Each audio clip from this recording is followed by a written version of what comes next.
Well, I'll always have the original and the cartoon. Here are my immediate thoughts on Beetlejuice.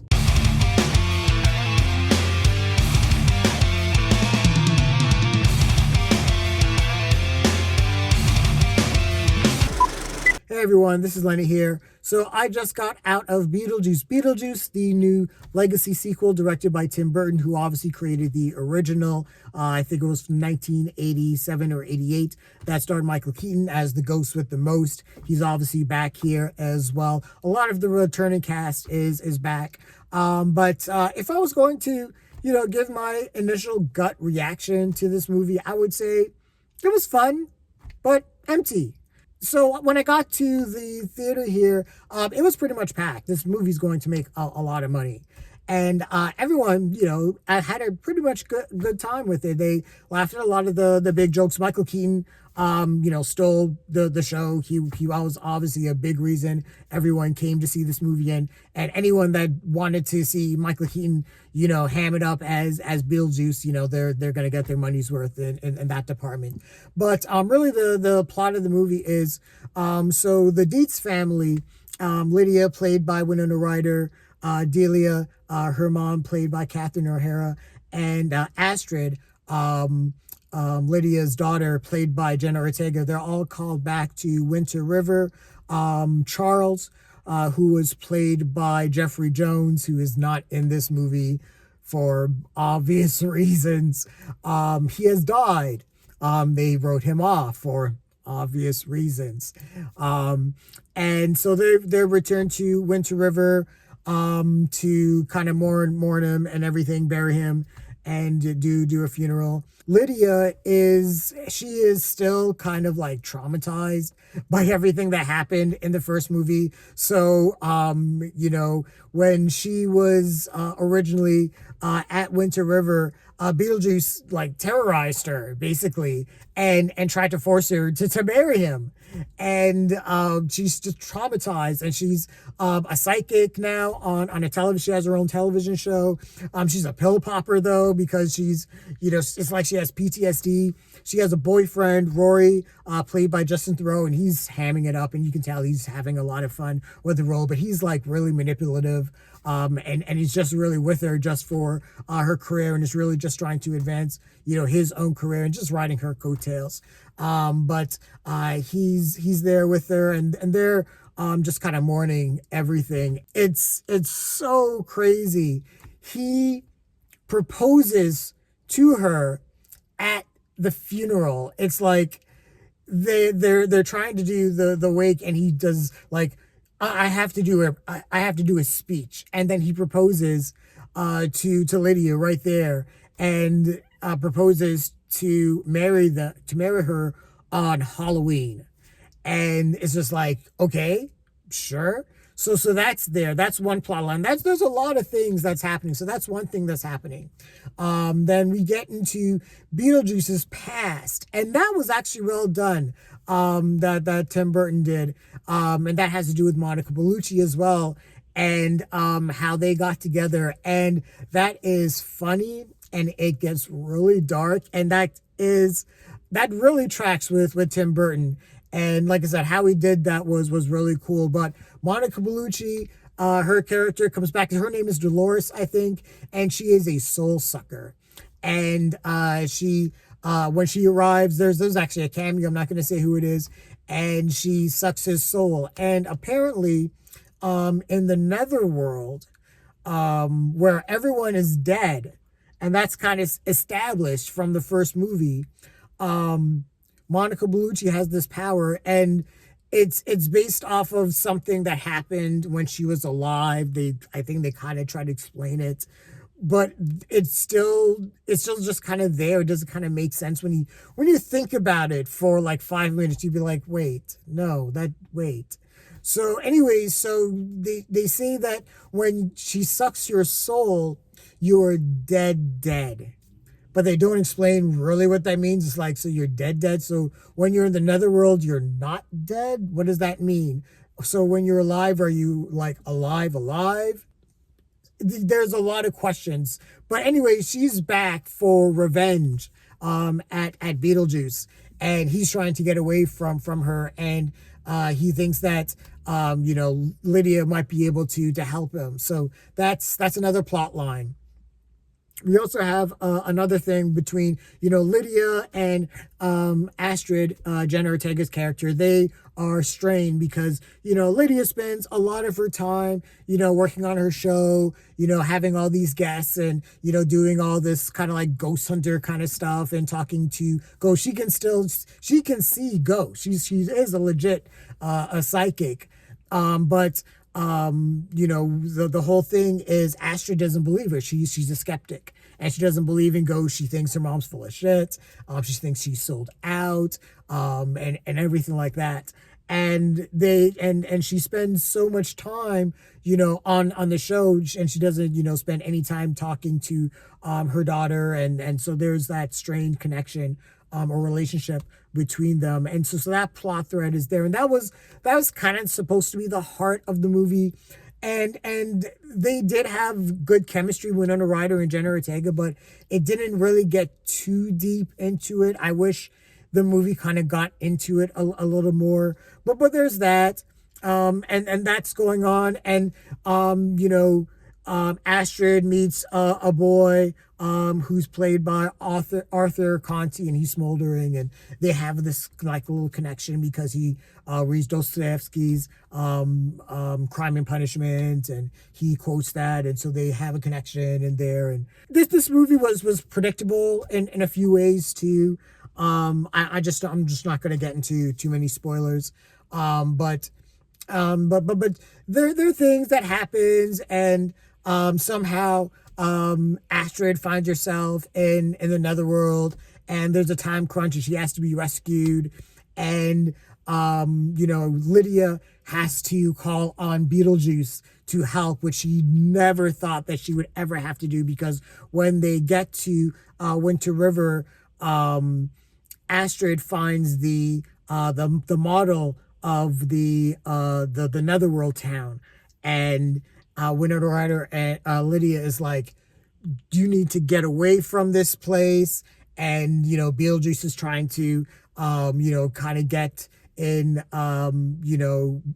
into Astrid's head, still, or anyone's head, to say his name, because Lydia is actually able to see him, and she sees like him in like random visions and everything like that. So he's kind of like trying to manipulate her or anyone to summon him. So she tries to stop Astrid from summoning her, but then eventually it's like, no, she has to call on him to rescue Astrid.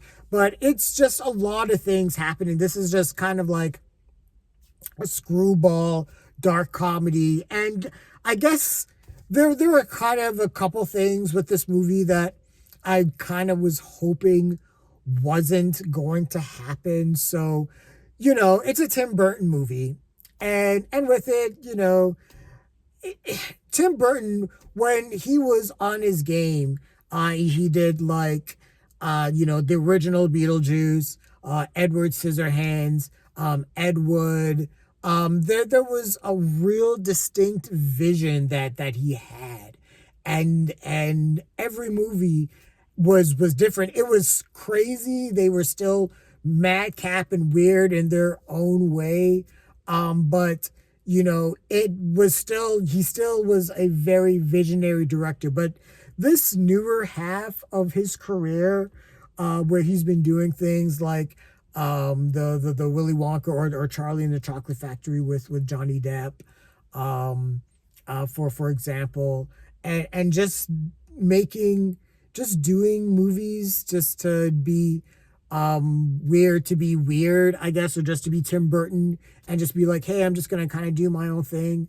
It's just kind of, I guess there's a little bit of, you can call it like Burton fatigue in that respect, because he's kind of doing a lot of the same old stuff. There things are, and a lot of it also ties into the nostalgia factor. This movie plays on into all the nostalgia. And like I said, a lot of people around me had fun with the movie, and the movie, like I said, in itself, as in a bubble is fun because there's a lot of callbacks to the original movie that was fun, and that was the whole netherworld aspect. We get a lot of the monsters with the shrunken heads. We get Bob, he comes back as well. We get the whole bureaucratic sequence that was in the original as well. So all of that stuff is there. And if you're a fan of that stuff from the original movie, all that stuff is here too. And so you can get enjoyment out of that. But it was just there to be there and doesn't really add anything. Willem Dafoe is in this as well, and he plays kind of like a detective on the case trying to catch Monica Bellucci because she's, a soul sucker. But he was an actor when he was alive, who played a cop on TV. So when he's just hamming it up, and he's having a hell of a time, and I had a lot of fun watching him. But it's still a nothing performance. He's just there to just be a B movie TV level cop. There's no real stakes in this movie. It's just kind of there to be there. There's a sequence where Beetlejuice possesses people to do a song and dance routine. This time it's with MacArthur Park. That's the Four Tops did. And it was fun, but it was just there to be just kind of like a callback. Hey, remember we did this with Deo, and that they bring that song back for the funeral scene, and they just bring it back just to be like, hey, remember the song from the first movie? That's kind of what this movie was kind of like, hey, remember that from the first movie? We're doing it here, but it didn't really add anything. And there's a thing with legacy sequels. There are some, really starting with, I guess they really started with,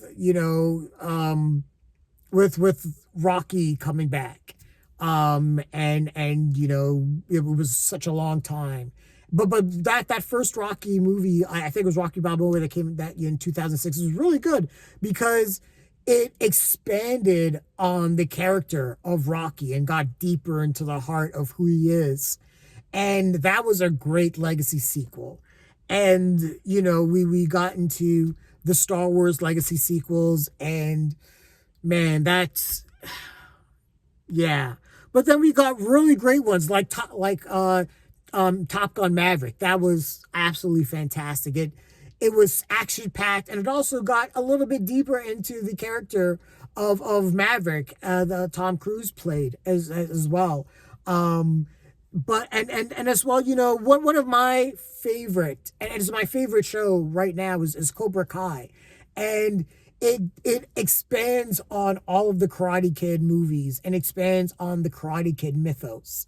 And it's in season 6 right now, and we're even getting to a sequel movie, but that is why it's my favorite show, is it because it gets deeper into the characters and deeper into the lore of the Karate Kid universe, and does it so well and interweaves all the legacy characters and gets deeper into who they are as people and why they made the choices they did in the past and why they are the people that they are today and everything like that.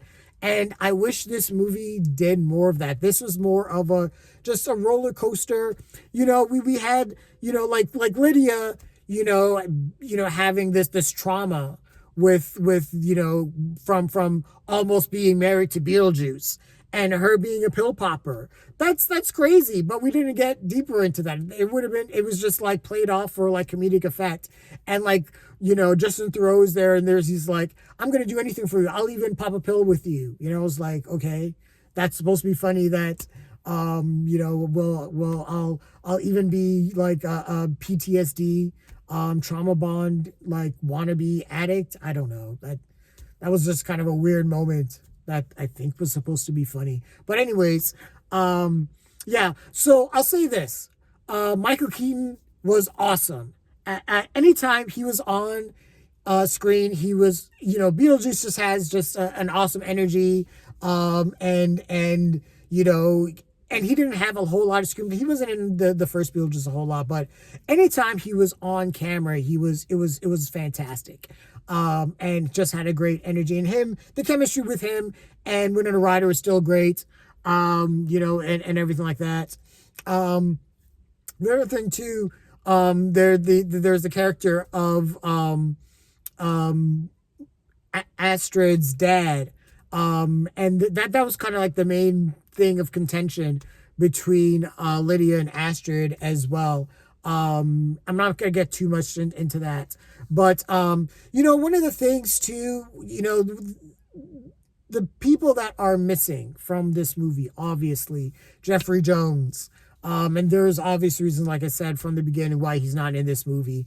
But, Alec Baldwin and Gina Davis aren't in this movie as well. And they kind of throw their presence out in a throwaway line. And it's just kind of like disappointing because in the first movie, I think they were like sustained to the house for like 125 years or something like that.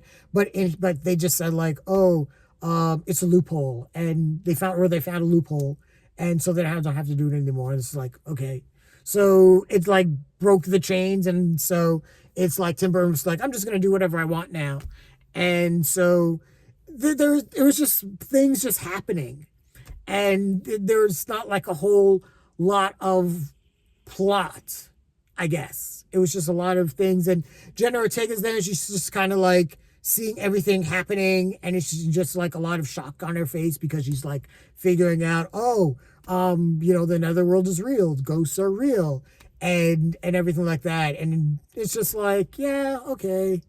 The special effects were cool. The practical effects were cool. A lot of that had to do with like Monica Bellucci's soul sucking, and how that's done. The sandworms are back. There was some stop motion animation that was really cool. Tim Burton does that a lot, so that was really cool to see. That I'm always a sucker for a good stop motion. So I would say, in a bubble, this movie was fun, but like I said, at the end of the day, it was empty. I'm not going to remember this movie tomorrow, honestly. For me, I would have been better off if this movie took more notes from the cartoon. And in the cartoon, it was Beetlejuice and Lydia, and they just went on crazy adventures, and they were friends. And at this point, because, Beetlejuice was, in the movie, he was creepy, but he was still like fun. He was still a comedic character. And by the time the cartoon rolled around, he was a kiddie character. And, they went on like adventures. And it would have been better if it was more along the lines of Beetlejuice needed Lydia to go on a certain adventure in the netherworld. And, maybe Jenna Ortega didn't believe her, and it was more along the lines of, hey, I'm going to pull you in and we're going to go on this adventure together. Catherine O'Hara, obviously, is in this as Delia, and she's great too. And, but they didn't give her a whole lot to do. She was just kind of being Catherine O'Hara, and just being eccentric and doing a lot of stuff, that you would see in like Schitt's Creek. And she was funny, and I always like seeing her on screen, and seeing the stuff that she does with Michael Keaton, them playing off of each other, was the banter, that was great and everything like that. But that was the thing. It was just like a lot of like just stuff happening and just not having a whole lot of rhyme or reason. Like I said, there just weren't any real stakes to it, and we just really didn't get deep into anything or anyone, and that was just kind of really, really disappointing for me. So I mean, people are going to see this movie. I don't think my opinion, honestly, is going to matter. I think, again, if you're a fan of a lot of the comedic beats from the first movie. You're going to get a lot of those here. So you'll probably, enjoy the movie on that respect. But if you're looking for anything deeper than that, yeah, you're not going to get that. That's really the truth. So, if I was going to give this a grade, I would just give this just kind of a middle of the road hit. It was fun, but forgettable. Yeah. I mean, like I said, I got the original movie. And really, especially the cartoon, that the cartoon was my jam. And that was really where I really liked the Beetlejuice mythos and everything that had to do with the netherworld in that respect. So, I just wish Tim Burton just kind of, I don't know, man. It's just kind of weird. It's kind of disappointing. This weird part of his career. It just feels like he's just kind of coasting right now, and just kind of relying on just kind of like his past tropes of weirdness, but not really doing anything. His movies just had like you just have a little bit more heart to them, and that was really missing. And this just kind of felt like, hey, and this also felt like a stopgap movie, because I'm sure that there's going to be a Beetlejuice 3, and I'm sure it's going to be called Beetlejuice, Beetlejuice, Beetlejuice. Oh my God, I just summoned him. Is he behind me? So I'm sure that's what happened in this. And there are things that happens in this movie that when you see it, that you're going to be like, yeah, there's going to be a sequel coming. And I'm sure that however much money this movie makes is going to justify that sequel. So I'm hoping that when that happens, that we do get a little bit deeper into the Beetlejuice mythos. We get a little bit more deeper into the. I'm thinking what I was hoping and thinking that maybe this does more the MonsterVerse route, like Godzilla and Kong, and gets to like the Hollow Earth thing, and gets really deep into that mythology, and just go crazy. I mean, it's Tim Burton. I mean, if you're gonna go crazy, this is the world to really do it in. And it just didn't feel like he went. That's the thing. It didn't feel like he went crazy enough. It was like, hey, I'm Tim Burton. I'm gonna do just some crazy shit, but it's not going to be as inventive, because I'm just kind of relying on like the old hits, But this is the world, that this is the sandbox that the dude could just really have gone off the wall, and it just didn't feel like he went far enough, if that makes sense. Like, I really think the biggest thing was really Beetlejuice's past.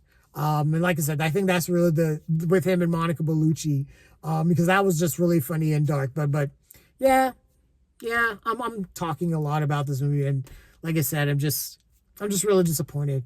But yeah, hit. That's what I would say. But those are my immediate thoughts on Beetlejuice. What did you guys think of the movie? Share your thoughts, leave your comments, like the video, subscribe to the channel, and don't forget to hit that bell icon so you can get notifications. Thanks a lot, everyone. Take care.